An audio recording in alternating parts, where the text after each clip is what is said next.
In 1939, a man sits alone in the Oval Office. His hands tremble. His breath is uneven. Outside, the world is collapsing into chaos. Inside, one signature on a single sheet of paper could change the fate of human history.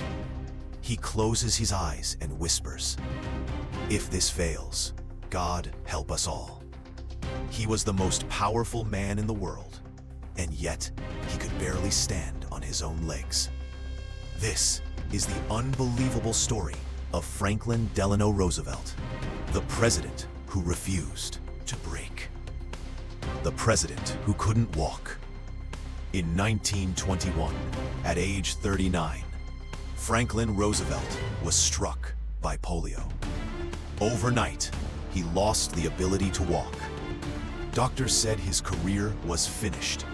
Friends said he would never return to public life. But Roosevelt wasn't done. He forced himself to stand using heavy metal braces. He trained his arms until they burned with pain. He practiced taking steps, one slow, agonizing movement at a time. He hid his wheelchair from cameras, not out of pride, but because a nation drowning in despair needed a leader who looked unshakable. America is dying. March 1933, Roosevelt becomes president of a country on its knees. Banks collapsing, factories silent, millions of Americans wandering the streets without work, without hope. In his first speech, he delivers the line that becomes a lifeline. "The only thing we have to fear is fear itself." But words alone won't save a nation. Roosevelt launches the New Deal, a bold, dangerous gamble to rebuild an economy already in ruins. Night after night, he speaks directly to the people through his famous fireside chats. His voice becomes a companion in every home, calm, steady, even as he struggles to stand behind the microphone. A storm before the war. As America slowly rises from the Great Depression, a darker storm forms overseas. Hitler advances, nations fall, Europe trembles.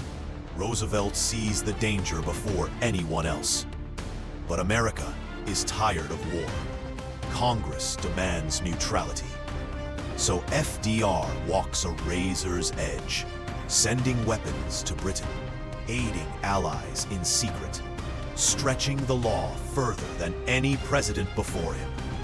Behind closed doors, he warns, "If Britain falls, we stand alone."